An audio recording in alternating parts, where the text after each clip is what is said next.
Les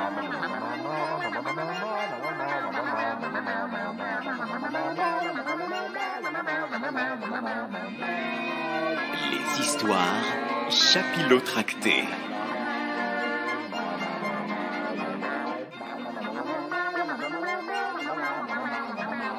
Chapitre 4. Trouvez-moi une bonne raison de rester. Ce soir-là, j'ai annoncé à la bande. Je m'en vais. Tu t'en vas? Pourquoi? Parce que je ne suis plus heureux chez moi. Qu'est-ce qui se passe chez toi?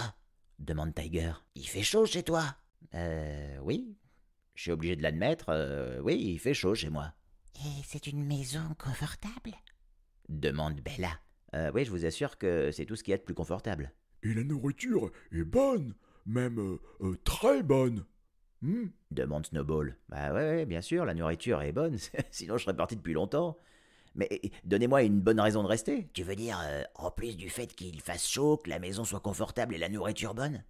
Oui, en plus de tout cela.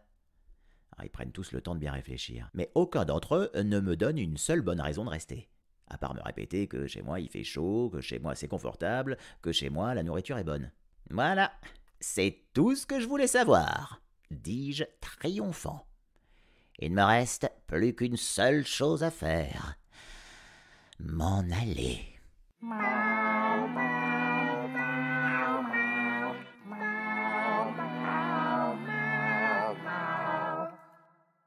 Chapitre 5.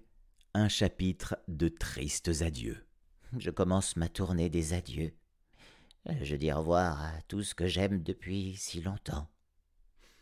Au revoir, plante d'intérieur. J'espère que ça ne te manquera pas trop quand je ne serai plus là, à gratter ta terre comme je le faisais quand dehors le temps était trop pluvieux, trop froid, pour sortir faire mes besoins. J'essuie une larme. Tu me manqueras aussi. J'arrive dans la cuisine. Adieu, mon adoré poêle à frire. Je soupire. Combien de fois je me suis installé sur le bar pour lécher la graisse de bacon quand personne ne nous regardait. Nous avons été amis de nombreuses années, ma chère poêle à frire, mais c'est fini. Me voici à l'étage. Il est temps de nous séparer, cher réveil. Pourtant nous avons partagé de bons moments. Combien de fois me suis-je faufilé dans la nuit quand « Monsieur, je ne dois pas être en retard » t'avait bien réglé sur 7 heures. Combien de fois ai-je bravé ces ronflements assourdissants pour sauter sur la table de nuit et d'un coup de patte silencieux t'éteindre? Et combien de fois avons-nous profité tous les deux de ces cris de panique quand il se réveillait en retard? Oh, cher réveil, tu vas me manquer. Je me glisse sous le lit. Du côté de monsieur, non, je ne ronfle pas, je respire fort. Adieu, Chausson. Si je devais pleurer une larme en mémoire de chaque souris morte que j'ai cachée chez vous pour effrayer monsieur, oh, quelle horreur, mais qu'est-ce que c'est? Alors une rivière coulerait sous ce lit. Au revoir. Et je redescends pour voir le piano. Adios, amis musiciens. Demain je ne marcherai plus sur ton clavier. Plus de plink et de plonk qui rendaient fou tout le monde. Nos heures heureuses sont derrière nous. Je m'en vais de par le monde, et nous ne finirons jamais notre œuvre, le concerto de Tuffy pour piano à 4 pattes. J'ai eu envie de partir sur les notes de ce doux morceau. Alors, je me suis promené une dernière fois sur le clavier. Ce que j'aime, c'est enfoncer les touches noires. Le son est plus sourd. Et quand mes pattes glissent sur une touche blanche, je tente un petit saut et hop, je tape sur la prochaine noire. Oh, mais c'est horrible! Oups, monsieur, je n'aime pas du tout la musique, pointe son nez dans le salon. Descends tout de suite de ce piano. Au passage, hop, un petit coup de griffe. Aïe! Il me regarde avec colère. Je le regarde avec colère. C'est sûr, c'est la seule personne avec qui je n'ai pas du tout envie d'échanger de tristes adieux.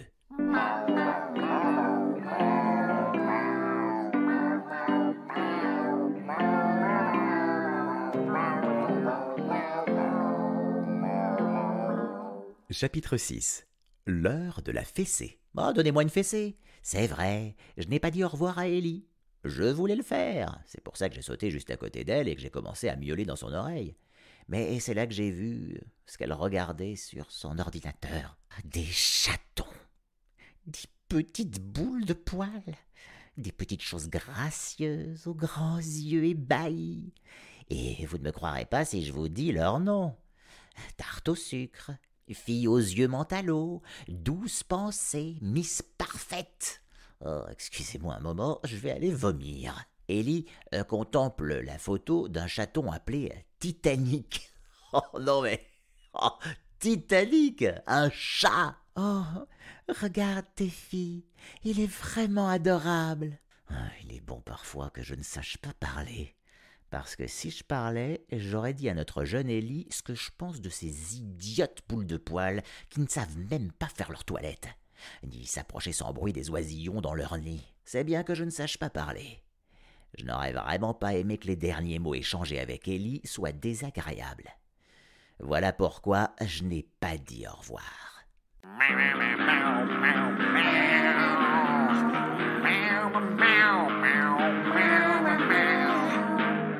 Chapitre 7. Des oiseaux morts et des souris mortes. Burk. Sur le mur, toute la bande m'attend. « Alors ?» dit Bella. « C'est vraiment sûr, tu t'en vas ?»« Ouais, » je réponds fièrement. « Je ne vais pas rester plus longtemps là où on ne veut pas de moi. » Ils sont tous très inquiets. « Mais Tuffy, si désormais personne n'a rempli ta gamelle, comment vas-tu te nourrir ?» Je réfléchis. Et puis, au bout d'un moment, je réponds. « Je suis un chat, donc si je trouve pas d'autre solution, il me reste toujours la bonne vieille manière. » Il me regarde interloqué. « Tu es des souris et des oiseaux ?» Je ne crois les avoir jamais vus si dégoûtés. Des souris mortes et des oiseaux morts. Burk. Tu plaisantes. Et puis, attraper un par un les poils, les plumes et plein d'autres trucs et après manger ces choses. C'est immonde. Un vrai film d'horreur. L'idée d'un esprit malade. Écoutez, des souris mortes et des oiseaux morts, voilà ce que devraient manger les chats. Ils sont pas du tout de mon avis. Ouais, si on revient un jour à l'âge de pierre. Avant que la nourriture pour chat ne soit inventée. C'est-à-dire, il y a 1 million d'années. Arrêtez, quelle bande de mauviettes.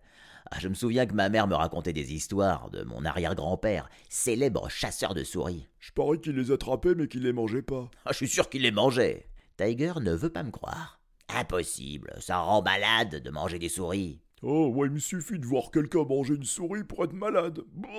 Ajoute Snowball. Je ne veux plus discuter. La nuit tombe, mais quand j'essaie de partir discrètement, Bella et Snowball m'interceptent. Allez, adieu les gars. L'aventure commence. Souhaitez-moi bonne chance. Pense à nous, Tuffy. Ne nous oublie pas, Tuffy. Nous ne t'oublierons jamais. Non, jamais.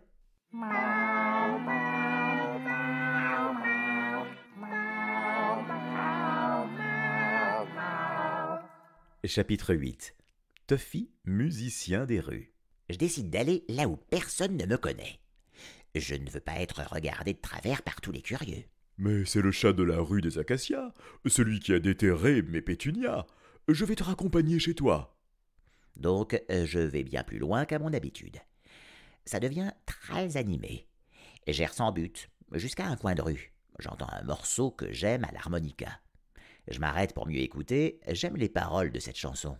Un peu de poisson dans mon plat, et j'en ferai tout un plat, si on remplit mon plat. Ah, du poisson. J'ai un petit creux. Je découvre un jeune homme, une assiette en carton à ses pieds, et des passants qui posent leur sac de course pour chercher dans leur poche une pièce à lui donner. Un musicien des rues. Régulièrement, il récupère quelques pièces dans son assiette et les glisse dans sa poche. Et puis, il chante encore. Je pourrais le faire, moi aussi. Je vais chanter. Et les passants ouvriront leur sac de course pour me donner un bout de poulet rôti qu'ils viennent d'acheter pour le dîner. Ou ils ouvriront leur paquet de saumon fumé pour m'en donner une petite tranche. Miam miam, un peu de poisson dans mon plat. Direction le prochain carrefour pour commencer ma récolte de cadeaux. J'ai trouvé dans le caniveau un emballage parfait pour tout ramasser. Et je me lance. Je chante. En premier, une charmante petite chanson à propos d'un triste chaton et ses pattes gelées dans la neige. Et puis, la fameuse chanson qui fait pleurer tout le monde.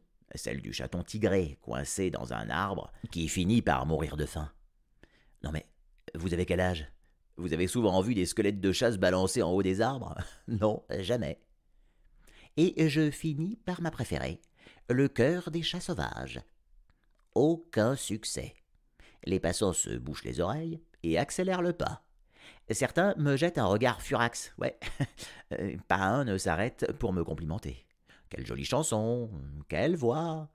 Non, ils sont plutôt grossiers. C'est horrible ce miaulement.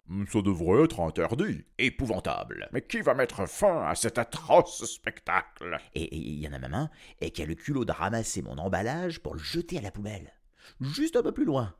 Oh, j'abandonne. Je dois trouver une autre idée.